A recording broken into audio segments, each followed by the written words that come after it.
everyone, it's so good to be here yet again.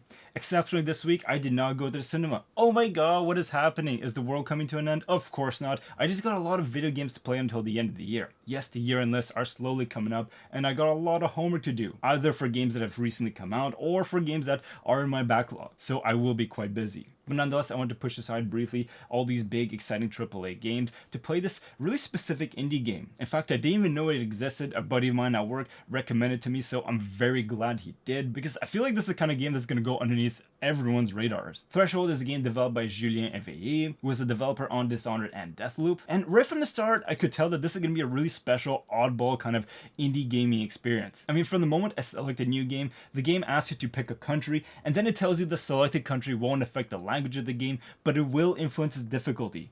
What does that even mean? And then right after that, the game creates this very unsettling mood. That elevator ride that brings you to this mountain peak where you're going to be starting your first shift on this new job is just screaming this message: the train must run. Whatever that means. Which is essentially your job, to blow this whistle into this horn to keep the train running at the company's expected speed. But there is a sinister twist to that, because the oxygen level at this mountain peak are severely low. In fact, you can't even talk to your coworker that's there to coach you on your first day here. He's literally writing notes on a piece of paper to just show to you. Do not waste your breath. And so blowing into that whistle expends quite a lot of your breath, and you're literally at death's door from the start of the game. So to replenish your breath, you have to bite into these really sinister looking canisters. It looks super creepy and painful. And I gotta say, from the first time I bit into this thing, my mind instantly was going to that debut Swan's album cover filth. It's just as twisted and grotesque as you think it is. And then some. In fact, right from the start of the game, there are a lot of weird details for you to discover. There's some very clever mise-en-scène details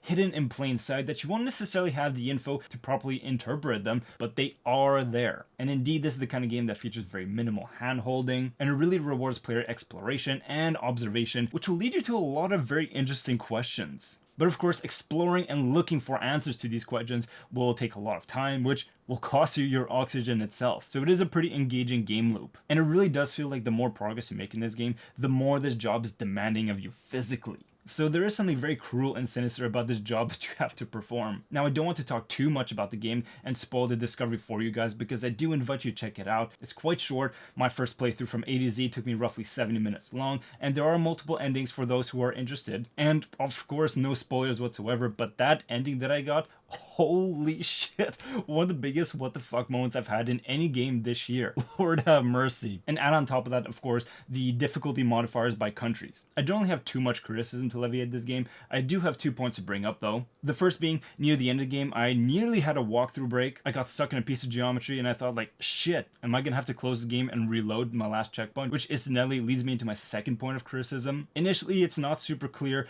when you do have a save or checkpoint that will keep your progress. In fact, the other day when I first started playing the game, I had to jump out because life happened and I had to go take care of something else, and I literally lost 30 minutes of progress. In fact, I had to start from the very beginning. Is it the end of the world? No, it's not a very long game, but it was a little frustrating, especially since the fact that it just wasn't really clear. But otherwise, I kind of love this game. There's something very dystopian about being this workhorse for, I don't really know who it is I'm working for, but whoever they are, I got a lot of questions. This is super sketchy. Which, once again, going back to that difficulty modifier by country, I do wonder if some of the third world countries that are given as options, are they going to be treated even worse as employees? I'm very curious to dive back in and check that out. And I do find that the PlayStation 1 kind of aesthetics are quite endearing. In many ways, this is a very minimalistic game. The footprint of this single level environment is quite small, but I don't think it's to its detriment. I think this is a great case where less is more. But even that being said, I do think this game achieves quite a bit with its minimal resources. The sound design is great, and the world building and writing is surprisingly stellar. So I highly recommend this. This is a solid 8.5 out of 10 in my books. And I can't say I'm surprised that